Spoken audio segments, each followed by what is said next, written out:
Hi, everybody. It's Linda G. And today I have special guest, Lesley Sullivan, who is a healer. And she was a client, and her and I started chit-chatting. And I forwarded her to a couple of people, and I've gotten rave reviews. So I really like her. I think you guys are going to enjoy her. She's got a lot of background. So let's talk to her, and she'll give you the 411. And she will tell you how to reach her, and I will post it in the box below. Hi, Lesley. Hey, Linda. Top Hey, everybody. So you're in Idaho. Right? I am in Idaho at the moment. Yeah. I moved here thinking that, knowing that COVID was coming and just needed a place that I wanted to get away from big cities. So yeah, I've been here for 3 years. How is it working out for you? Idaho? It's been good for COVID, okay. But Idaho is a different mentality, a different political way of looking at things. And Linda, we have to start again. Oh, no, we don't have to start. I can put it on pause. We didn't have to start again. I just put it on pause. Okay. All right, girlfriend. Yes. So I'm living in Idaho currently, which is a new experience. Right. Politically, it's a red state. But I found my really little pocket. Red state or so red state? It's a really red state. Okay. It's a really red state. So it's been a challenge, but I've got my little pocket of Democrats here, so we're good. Oh, you do have some friends. Yeah. Okay. All right, sweetie, let's get to it. So tell us a little bit about yourself and your journey to become a healer. Oh, that's a great question. So when I was a child, I knew that my hands could heal. I was I had very close contact to my spirit guide. I would just talk to her all the time. Tell me how long, young child? I think it started when I was 3, 4 and continued until I was 10. I grew up in England, and I sort of just learned that it wasn't acceptable to have those skills, to be that open. And so it wasn't until I was in my, I think, early 30s that I started to travel the world. And what got me back into healing is I had this reiki session in India, and I'd never had energy work before. And it blew my mind. I was like, what was that? I've got to know more. And so I came back to the US and I became a Reiki master healer. Okay. Am I going on too much? You want me to continue? No, but I actually had Reiki done. And as soon as I didn't feel anything, and as soon as I sat up, I was so dizzy I could not stand. Oh, that's interesting. And she said, sit down and drink water, which helped put me back on course. That grounded you. It had to have been doing something, because it was really dramatic. Oh, wow. Well, that's probably because you have such a great, you have a lot of energy in your higher chakras. So it was probably a lot for you. Wow. Yeah. So, yeah. So then how did you you went to India? Yeah, I went to India and I became a Reiki master, and I started to work, do energy healings with clients, but it didn't take long for me to realize that my clients had life issues that I couldn't support them with. They had patterns of behavior that, I needed to find out how to help them, how to get out of their belief systems, their limiting belief systems. And so I went to a school called the Barbara Brennan School of Healing, which is a 4-year school, and it was amazing. When I went to Barbara Brennan, I myself was really sick. I had a lot of disease. I'll talk about that later, but I had probably 10, 12 symptoms, everything from IBS. My doctors told me I was on the edge of RA. I had panic attacks. I nearly died through hemorrhaging. What? The list goes on. It was just, weight gain. But anyway, I went to Barbara Brennan and I did some really deep transformative process work. Yeah. Where I got a lot of my feelings out. And I also learned to do energy healing on a level that was just really incredible. Wow, that's great. Yeah, there's more.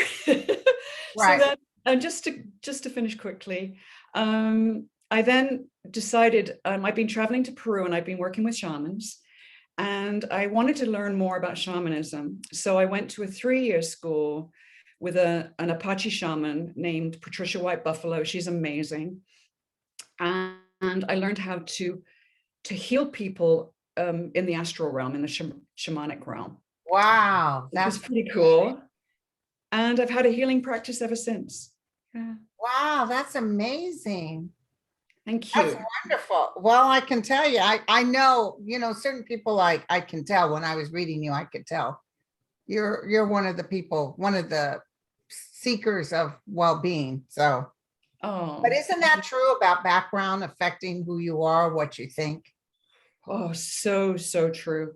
So true. You know, Linda, when I became a Reiki master, I hid it from my family and friends Oh, yeah, I can understand that. because they just were like, that's woo-woo. What are you doing? Yeah. But what are they doing with their opinion? What gives them the right to tell an adult? That's the problem with the other side. They always say one of the worst sins you can commit over there is trying to discourage or take away the free will of others. Yeah, And parents are famous for that that's so true. because they always got their opinion in there. They always have their thing and they know they can affect you. And Yes, that's a sin. it is. It Mhm. is. And it's very controlling. Right. And it causes, these patterns of defense that I talked about earlier. Yeah, it really does. And And it it's makes you not, sick too. Makes you physically exactly. ill because I was so weird as I was logging on to you. I had this woman I knew for a while and very pretty girl, but always at death's door, always going to the ER, always blaming the doctors because they can't find anything. It's just so weird. There's nothing you can really tell a person like that because they've made that decision. They're having a hell of a time, and by God, that's their story. But I think sometimes we make up stories in our heads and We do. And, often, this is true for me. I actually used being sick as getting love. Because when I was sick as a child, my mom and dad would pay attention to me. And it that's was what happened to me too. They'd be nice. yeah. Oh, it My did? dad would bring home 7 Up. That was a big deal. Yes. And my mom would come and give me food in bed. Yes. So Uh, we say when you're ill, they'll take care of you. Exactly. yeah. So many people have this issue with being sick. Isn't that funny? Yeah. I had breast cancer, but until I handed it over and told them, fair enough, you want to take me, whatever you want. That's when my awakening happened. That's when my life changed. That's when my abilities got stronger. It can't be cluttered. Everybody's saying, why can't I talk to my guides? Why don't I hear it from my dead father? Why don't, and it's like you're a connection. And if you don't clear that area, if you don't connect in a vibrational, they can't get through to you. Yes. Yes. Well, Yeah. you really surrendered. You surrendered. Well, listen, also, when I surrendered, I don't know if I told you this, it'll be in my book, which isn't going to be done until the spring. But when I surrendered, I got high as a kite, like vibrating, like I felt buzzing, like I was buzzing. I felt if I touched a socket, I would blow it out. You had a Kundalini awakening. I guess that's what it was. People say you had a Kundalini or whatever, I don't know none of this language, but I will tell you, I experienced an overwhelming sense of connection. So profound, it was scary. I mean, I couldn't sleep. I couldn't eat for 2 days. And if I can't eat, something's up. And the other thing is I had the smell of the earth on my hands and I couldn't wash it off. Like like that fresh smell after a rain on an earth, on the earth. How beautiful. I couldn't get off. So some tribal members told me that the earth smell means healing. Oh, that's beautiful. So, I had a bad cancer and I have nothing since then. And that was 12 years ago or whatever, 11 years. Yeah. Instant healing. Yep. That's what happened to me. Wow. But they do say in some of the stuff I'm reading, Jesus did healing too. he laid hands on. Yeah, but it's interesting. Somebody quoted him as saying, if it's a karma disease, a disease you agreed to before you came here, he can't heal it. Oh, And a lot of people, my guys have told me, it's almost a DNA connection. All of a sudden, someone has a total phobic about something, or you know what I'm saying? And it's something that happened to you in a previous life that all that remembrance is coming back. I can talk to you about that later, about Okay. past lives, but I agree. But the thing I say, Linda, is that we all can heal ourselves. I'm a healer, but I'm just a channel for healing, right? I channel the spirit of God in my guides. People can heal. People heal themselves. Oh, yeah. Heal thyself. Yeah. Yep. So what type of conditions do you work with? I like to say that I work with challenge, a real challenge. So whether it's life challenges, low self-esteem, feeling stuck, relationship issues, or the physical disease challenge, which is the biggest one. My specialty is anxiety, depression. Oh, wow. Anxiety. Oh, yeah. I meet so many people with anxiety problems. It's like an epidemic. Yeah. And now with COVID, it's just through the roof. PTSD is through the roof. Right. I work a lot with autoimmune because that's my history, my health history. And, I love to take pain out of the body. It's one of my things. Like if I go to the park and one of my neighbors has got a sore back, I'll just sit there and I can pull the pain from their body. I really love doing that. Yeah. Okay, so we'd love to hear some examples of how you've helped your clients. Okay. Actually, one of my favorite is this lady that had Parkinson's. It's an autoimmune condition.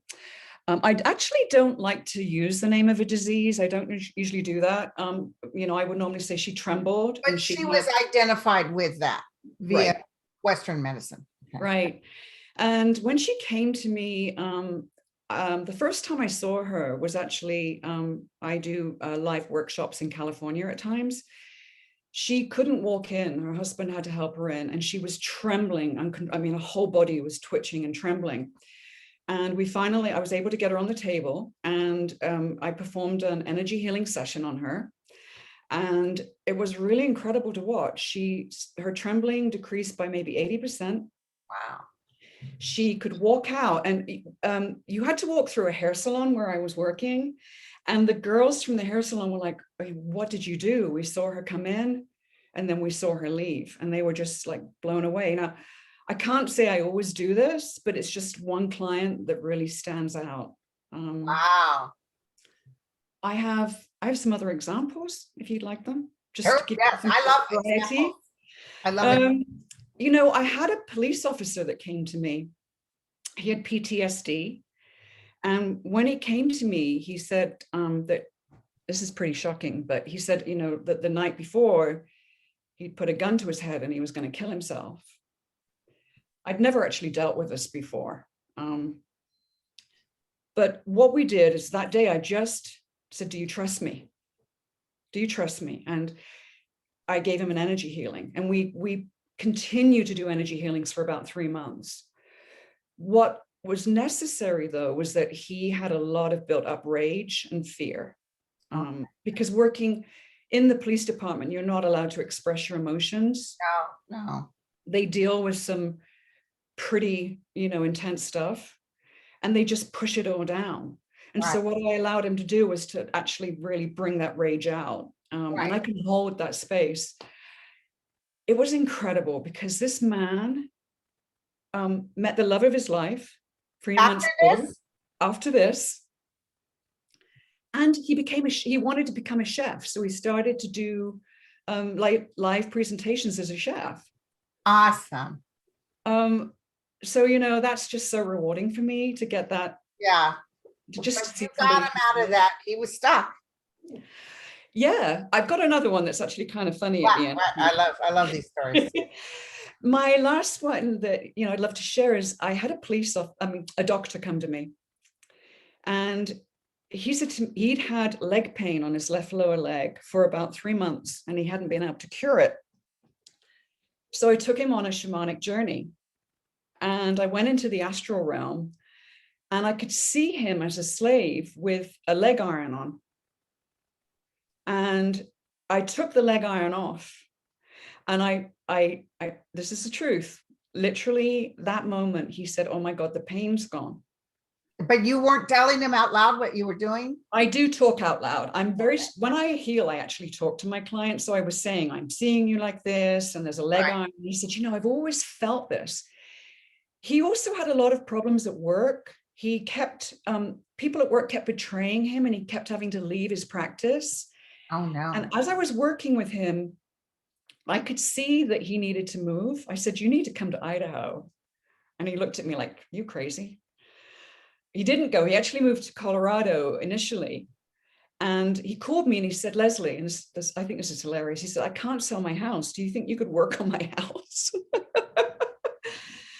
So I did a healing for his house. And his house said to me, go to the back. And I went and there was this waterway with dark energies in it. So I cleared the energies in the waterway. Wow. And I talked to the spirit of the house, the spirits of the house, and he said, hey, he wants to sell this. And so that's what happened. He sold his house in a week. Oh my God. Isn't that weird? That's fantastic. That's fantastic.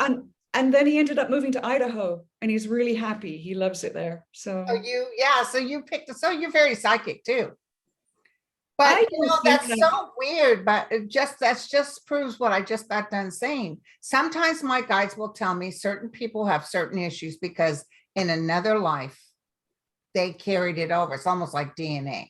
Yes. So they'll carry over the injury or the same thing, doing it again. It's very interesting. So he's doing good now. He's doing good now. He's so happy. Yeah. That's awesome, girlfriend. So, what makes you unique, Lesley? Examples or special as a healer? What do you think what do you do? Do you kind of give your life over to something outside of yourself and just go with the flow? Well, yeah, I do. I think, you know, I love this question because back in the day, I was very, very sick. You know, as I say, I had so many symptoms, mainly autoimmune, but I used to take Xanax for panic attacks. Weight gain. I was told I had RA, you know, I had endometriosis, I had fibroids, I hemorrhaged and ended up in the ER for 11 hours. I nearly died. I still have hypothyroidism a little bit, but it's much better. I had self-esteem issues. I mean, I had everything. And if you had told me back then that all of that disease would have been the gateway to my future, to my healing, finding who I was, I would have laughed. I would have just said, you're crazy. Yeah, that's like me. Yeah. Yeah, like stop. If you told me I'd been a reader sought after, I'd go, what?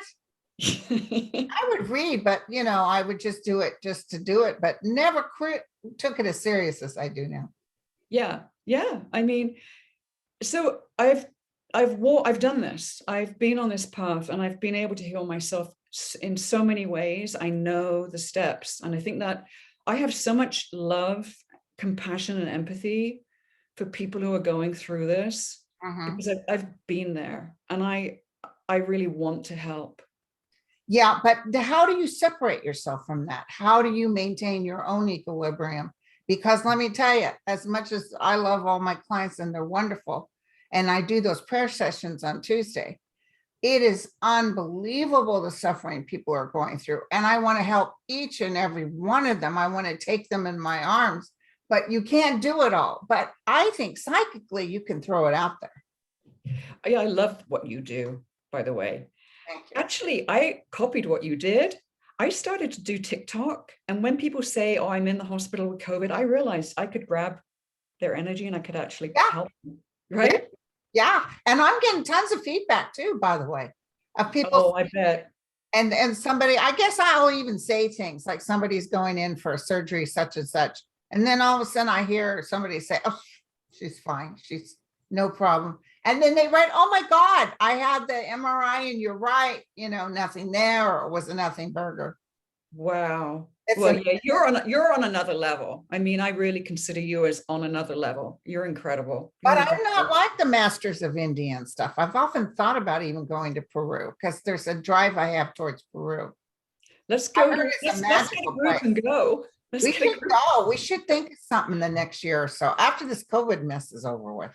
Yeah, yeah, for sure. So how do I separate myself? It just comes with practice. Okay. You can't help everybody. Yeah, yeah. Yeah. I have to remind myself. Yeah. I mean, you can't help, even if we do it for free, it gets worse if you do it for free. Yes, yes. Well, actually, I do my Tuesday healings for free. Okay. I'd like to understand what happens during an energy healing session. These questions you got from everybody was fantastic. Yeah, there were so many amazing questions. I think I should give some context before I go into it. Healing happens on the physical, the mental, the emotional, and the spiritual, very important, the spiritual levels. And all of us have an aura, right? We have a biofield around us. It surrounds and it penetrates our body, and it provides a structure for our body to form. Our energy field comes first, and then the body follows the form of the energy field. The aura has 7 levels: structured, unstructured, structured, unstructured, that are connected to each of our 7 chakras in the chakra system. Chakras are like wheels of light, they're energy centers, and they hold states of mind and being. So there's a psychology to each chakra.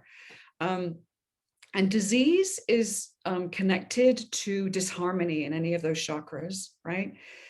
So during a session, what I'll do is I'll talk to my client, and then I'll scan their body, and I'll look for where I identify imbalance, and then we'll kind of have a little chat about it.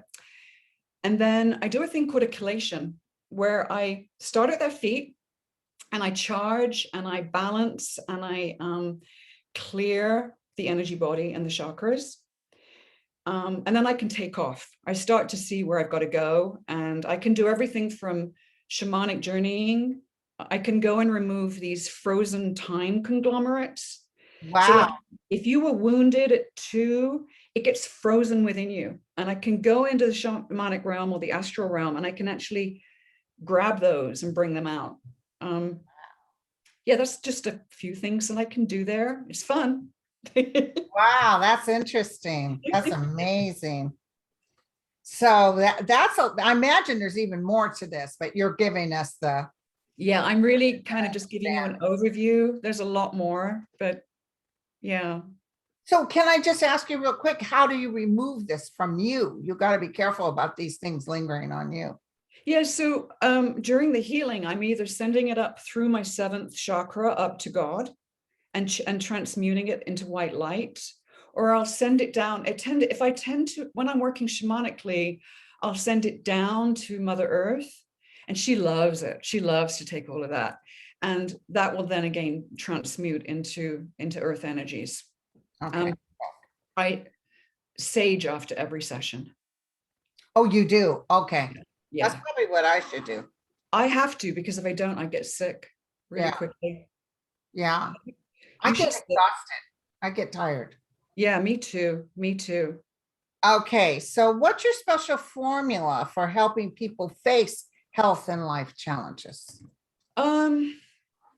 What I found works best is a combination of the energy healing that I just discussed and working with beliefs. Because what we believe is what we manifest. All of us, when we're hurt, when we're young, and from the ages of being born or in the womb, past life, up to age 7, we're forming our chakras. And when we're hurt, we start to defend. We start to change who we are. And so I like to look at those defense patterns, because they create negative intention, negative thought patterns. Mhm. That, you know, when we got that monkey mind, or we get all the, you know, those whirling thoughts in our brain, we need to look at those and start to transform them. Okay, Yeah.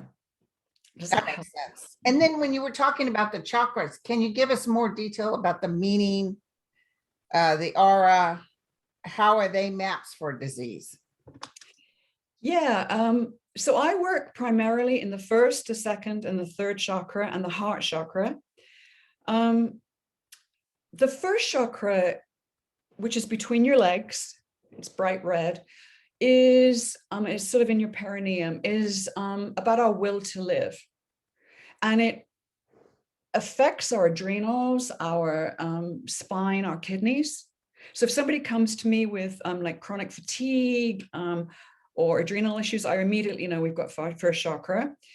I can go into the first chakra. It's a portal. It's a gateway into the first level of the field. And the first level of the field is like the aura is around our like our physical strength and whether we love our bodies, whether we're grounded. The second chakra is about the quality of love that we have for our partners, our sexuality, our ability to give and receive. And it rules our reproductive system, our lymph system, our gonads. Right. And if we enter that portal, it's around our emotional well-being. So how do I feel about myself? So if clients come to me and they're insecure, they don't really love themselves, I immediately know we've got second chakra issues. And finally, we've got the third chakra, not finally, but the third physical chakra. This is around pleasure and it being expansiveness. And at the back of that chakra, it's around our health in our will center. This rules our pancreas, our liver, our stomach, our nervous system, our thymus, our bladder, our gallbladder. If we enter that portal into the third level, that's our mental level. Okay. Am I going on too much? No, no. I'm just addressing it with some of my issues. So go I feel ahead. like I'm talking. And then if we enter that that third level, we're dealing with all of our negative thought patterns. And finally, there's a bridge, a heart, and our bridge is the gateway between the physical and the spiritual. And our heart rules our feelings of love. And it's physically, it's our heart, it's our blood, it's our thymus, which is our immune system, circulation, the vagus nerve, which has so much to do with you know, nerve issues. And if we enter that fourth level, that's the astral realm and the shamanic realm I was telling you about. That's where I go in and I can then journey in that fourth level. Yeah. And the other ones are the higher ones. So I think that maybe we could do that another time or. Okay. But they're pretty significant. They're very significant. Yeah. Because this is where you live. Do you want me to talk about them? So the fifth is around, which is our throat chakra, right? Which is around our sense of self in society. And it's about being able to take in and assimilate concepts. If we go into that fifth level, it's about our ability to communicate with the world. If we have issues with that, that's where we get the thyroid. Linda, yours is wide open. Oh, I have Synthroid. I take Synthroid because since I was 16, but I was raised in a house where you weren't allowed to say your opinion. Yes, me too. Now I say my opinion. I don't give a shoot. Yeah, which is why it's so wide open. I mean, and being on YouTube. I got a big mouth. This is not. And then you've got your third eye where you live, right? Right. This is you. Boom, boom, boom. It's amazing how it works. You can talk about your third I eye. love it. Yeah. So listen, but with the COVID, you can't meet with people directly, right? I've actually just started to, but you can do remote because you worked on some people for me remotely and they loved it, even though it was remote. yeah, oh, good. Yeah, I had a busy healing practice in Northern California, in Sebastopol, and I left to move to Boise, and I had to do remotes. And my clients were like, I don't think we want to do this until COVID hit. Okay. And then they're like, okay, we'll try it. That's And like me. I worked at Angel Hunt for You and did mono a mono readings. And it was a lot of fun. It was great meeting people. But it's quite a drive to get out there and try. And so then COVID hit. So now, because I was kind of even thinking, I don't know, it takes me an hour and a half. And it's like, I don't know if, I want to do this anymore because I can't raise my rates anything exciting. I can't do that. So my guys are very clear about that. But anyway, so when I started doing it, via the phone or Zoom or whatever, oh my God, it's so much nicer. I'm not going back to Angel Heart for sit down readings. I'm just not. yeah, I agree. I can see, I can see in a way that I couldn't in person. Right. Right. Isn't that interesting? Yeah. And I'm worried about being very clear what they talk to me just as clearly. Oh, I know they do with you. Yeah. Yeah. It's when I do remote, it's as though the person is with me. Because, remote healing is really about understanding that we're connected to everything in time, place, and space. Right. Right. We just are. Yeah. And so when I come on with a client, I can just feel them. I can feel what they're feeling, and I know where I've got to go. Right. It's really clean. Don't you think, Linda? I think so. Yeah. It's like clean. Right. Right. Yeah. Yeah. So, now, you wanted to tap into, if we had time, and we do, you were going to do something. Oh, should we do like a little exercise to open our chakras and get into the level of okay, I'm going to stand up. Let's do it, girlfriend. Just tell me if you can see me, Linda. I can see you. Can you see me properly? Yes. Okay. Yes. I want to know what you're doing with my jeans. Okay. Okay, so because you're nice and svelte, you're thin. Oh my God. Well, that was my issue. I was up around 190 pounds, 200 pounds. Wow. I was thick because I was so, I know, gals, you want to ask, how did you do it? How did you lose the weight? It was around letting go of emotional baggage, a lot of emotional baggage, and then actually getting well. A lot of my weight was just my lymph system. Okay. It just carried so much water because it was trying to flush out the toxicity all the time. I mean, I think I gained I had 20 pounds of just fluid. Wow. So me bending over, it looked like I'm a football. Okay, tell us what to do. Okay, so you may not see this, but between your legs, underneath your legs, is your first chakra. And so you just kind of open your legs, you bend them a little bit, and you just with your hand move in a clockwise circle. And you just ladies and gentlemen, please don't do this with your family running around. They're going to think you're weird. Go ahead. Anyway, you in a clockwise circle, you just with intention just open my first chakra, and you see red. You breathe in red and you breathe out red. Okay. Then move up to the second chakra in your lower belly, and you breathe in orange, and you imagine the front and the back. So it's like this. Okay. Open that chakra. Move up to the third. You see bright, bright yellow. And you breathe in, you breathe out. And with intention, you just say, guides, God, open my third chakra. You move up to your heart and you just have feelings for love. I love to think of my dogs, my puppies. Yeah. And immediately, I don't have to do anything. My heart just opens. Yeah. Come up to the fifth. We see blue. We come up to the third eye, Linda's territory, and we see indigo. And then we come up to the seventh over our head. This is the Godhead. This is how the energies from above come down this way. What color is that? It's white gold. Okay. Now, why do I get magenta when I do the prayers? I know. I love your magenta. I've seen it clearly. Yeah, I think it's for you. Is it for me? I think it's for you. Yeah.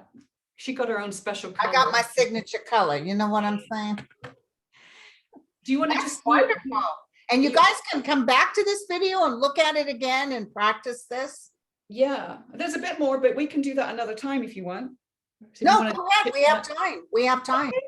So then the next one is to put your fingers 1.5 inches below your belly button. This is the dantian. It's the one that the Kung Fu people use. It's their power center. But this is the place that we first physically manifested on this earth. And I point my left hand down and I imagine energy from here going down my legs and a line of light going from my dantian down into the core of the earth and just anchoring myself into the core of the earth. And then bringing the earth energies up my legs into my dantian through the first and second chakra into my dantian. I then draw a line from my dantian up to where my necklace is, which is where my thymus is. And this is my soul seat. And I connect my dantian to my soul seat. Just imagine a line between them. And then I move from my soul seat up to the Godhead, up to the ID point, through the 6th, the 7th chakras, up, and I connect to God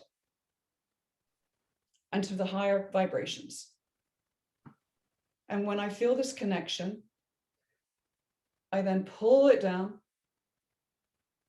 and I hold it like this, dantian down to earth, soul seat up to God, and then I state my intention. I want to be well. I want to heal. Whatever your intention is. This is the level of intention that is above the level of the aura, and this is the powerful center. I can then quickly, just as quickly, connect to my core essence. This is the part of you that is eternal. It's a light within the middle, I see it as in the middle of my body, and it's the God light. It's the spark of light that is God. And I connect to this. What makes me special? What are my gifts? What do I have to share with the world? And I just connect to this light, and then I pull it out 360 degrees around me, just around me. And I shine that light out into the world. That's wonderful. When I was young, I used to imagine myself flying. I still do that. And through in the heart area and throat and through my hands, I was putting a bright light, and I could feel the heat in my hands, and I was healing people. I was healing the world. Oh, Linda. And I used to do that. I remember sitting in big places and you're frustrated and it's crowded. And then I would just exit from myself and put a big circle of white light around the whole building and bless everybody in the building. And I was just a kid and I didn't know what the heck I was doing. That's incredible. But I always had this feeling I needed to help others. And then my guides, when I lived in Laguna Beach, one day I had a horrible dream about being in a room, sitting in a chair with a circle of people. And if we didn't say the Lord's Prayer by word and mean it, the chair would rise and smash into the ceiling. So I was sitting in the chair. Now, mind you, my parents were atheists. I didn't know the Lord's Prayer. I'd have no idea which one that was or how you use it. In that dream, I could say it word for word. No. I was saying it. I could feel the chair occasionally bump. I could hear people flying, screaming, getting smashed. And I could feel like that evil was in the room. It was like that's incredible kind of energy. And I concentrated and and, of course, I was scared to death. But when I awoke, I was saying it out loud. I was saying the Lord's Prayer out loud. It was so profound. When I lived in Laguna, I had a lot of profound things. But for a while before all this happened to me, I would actually be confronted by an evil, a horrible evil, and worked my damnedest to fight it. And I'd always win, which is good. That's amazing. That's incredible. Yeah, I had an experience where I had a devil try to fly into me. Oh my God. I was laying in bed. Yeah, I was just laying in bed and I woke up and there was this big dark angel on the end of my bed, about 7 feet tall, and it dove down on me. Oh, I bet that scared the bejesus out of you. Oh yeah. Yeah. Oh my God. I didn't know what it was, and I didn't know what I was supposed to do. Yeah, I just could see light beings around me when I was young, but not like identified, or I always thought they were like, what do they call them? Guardian angels. But again, I was raised in a house with no spirit, and it wasn't a great house to live in. People could get pretty ugly there. That house was haunted too, by the way. I never saw anything. It was after Dad was in the hospital that a group of ghost people and I were sitting in the garage. We sat up, and the guy was in my dad's chair. You could see him on camera. We had walkie-talkies, and we heard, "Help me, help me," 3 times by a woman. He gets up and runs out to the garage. Did you guys hear that? And he said that there was 3 poundings on the wall. And I was scared to go in that house. I would run in and get what I needed, run out. I had a bad feeling, but when Dad died, it was gone. Oh, that's interesting. We have the same childhood. Yes. I grew up in an atheist background. My house was haunted. And listen, they don't want the devil side doesn't want to let us go. No. They work very hard, especially if they know, because I had a psychic predict I'd be doing this in the 1980s. I thought she was cray. But when they know they got you, that you're going to do good for others, they'd like for you to follow a different path. And my guys, when they told me I was going to do a YouTube channel, I didn't tell people this, not too many people this. They said, and I argued, and I said, why? I don't want to brush my hair. And they said, Linda, you will help calm people down. And the third thing he said was, if your ego gets involved, we will remove your gift. Yes. You have to be so careful. But, and I did have an ego. I can get kind of ego-ish, especially when I was younger, because I was raised in that you're no good. So I try to act like a big shot. But it was interesting because that lingered with me, and they're right. You just step out of, don't pick any wars, no battles. I never talk any trash about. And I like the group of psychics online, because a lot of them are really good people, and they know, just stay with the message. You don't have to get anything personal. Yes. Yeah, it's so true. You've got to stay out of the ego. Right. Really. It's a lower vibration. When people write you all the time, oh my God, you're wonderful. Yeah, I've certainly had some ego issues in my life. And I'll tell you, they are too. Yeah. As they give me love, I give them love back. Yeah. It's like, a lot of people I read, it's like I'd like, even you. It was like I've known you. I know. It's like, oh, it's you. I know. Yes, it's you. Yeah. So that's why I offered for you, because I knew you were going to be something. Oh, you're so sweet. You're just such a generous soul. I mean, you really are very something. Well, I like to bring people, and we'll have you on again. Oh, I'd love that. I'd love that. I'm gonna put it in a thing, but how can they reach you? So my website is www.lesleyjanesullivan.com, and you spell Lesley Lesley and Jane Jane. I just had guidance. I got to do this. I have a certain rate for clients, but I want your viewers to get a discount. Wow. Yeah, let's do that. Said discount, everybody. So I will put up a special rate. I don't know, Linda, we'll talk about it. Maybe you'll post it for me later, or but I'll put that on my site, a Linda Grindle special. Okay. And I'll take. What's the key word so they watched the video? Yeah. We'll talk about it and we'll post it. You got to say it today. Oh, give me the key word. So they can put the key word in, and then you'll know, oh yeah, they were on the Linda Grindle site. Angel. Okay. Like Sterling, before they pick people, you've got to put love or use something with a heart. So that's how he picks his people. And for you, it'll be angel. Yeah. And we've got to talk about ETs at some point. I think you may have run out of time. You've got ET stories? Yeah, I've got ET stories. Oh, I've got very, very strange stories too about things that happen. They're working with us, aren't they? There's a lot of them working with us, just trying to help us. Absolutely. I saw an ET energetically. and he came to me and he was telling me, we're not here. There are some that are more like your aunts. The Greys, yeah, yeah. But he was very clear about they're protecting us from destroying ourselves. Yes, they are. I actually feel an ET works through me. Really? Yeah, the hand comes out of my hand I think that's how I can connect remotely so well, that they're working through me. I don't see them, but I feel them. Wow. I feel that. And I've seen them in real life. I've seen them in daylight, broad daylight, in Peru. How do they look? The ones I saw, I was in Peru. I was hiking in a mountain and I saw these two huge birds, but they were silver and they were like moving like this. They were convoluted. And I went, those are strange looking birds. They were silver and they kept flying around in circles. And eventually about maybe 25 bright white orbs all collected above me.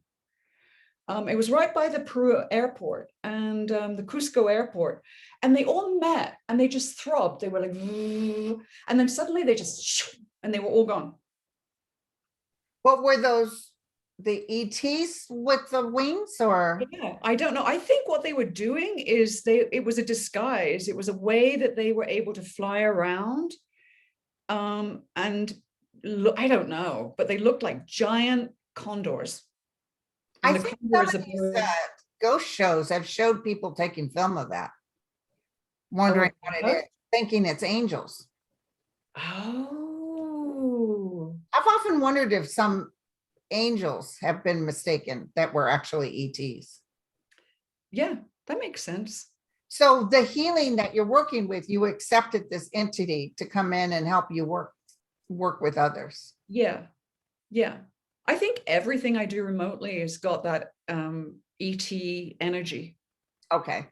And it's what I think that the healing of the future is energy healing. And I think we're going to be able to heal ourselves. That's where we're going. That's where they're trying. Do any prophecy, or do they not? Is it all about being in the moment? I don't have that contact. I don't have that level of contact. But everything is about being in the moment. Everything. Yeah. And being connected to God and the earth at the same time. Right. Having that. I don't see the end of the United States based on the drama that's happening. I see us actually getting better. Yes. But it was close. Well, thanks to you. You got me through the past 2 years. I honestly would just like, please, Linda, please put up a video, please. Yeah. Well, the other thing, and I'm going to do a live today, but the other thing they've been telling me is every time I hear McCarthy was on today saying, well, the Democrats are just upset because we're going to take the House. We're going to win by a landslide. And while he's saying it, my guys are saying, too bad. Nope. Oh, thank you, God. In fact, I almost feel them like, oops. That's what I felt like. Oops, I guess we read this wrong. Yep. I don't care how many more seats they get or what. You can get as many seats as you want, but the people who vote decide who sits in those seats. So exactly. And I think everybody's sick of it. They're just sick of it. I think so too. We're done. Well, on that note, you all take care of yourself. You all be healthy and wealthy. And you all healing, love, blessings. Yes, blessings. And y'all know how to reach Lesley, and I'll post it on the link. Yeah. Cheers. Bye, everyone. It was great to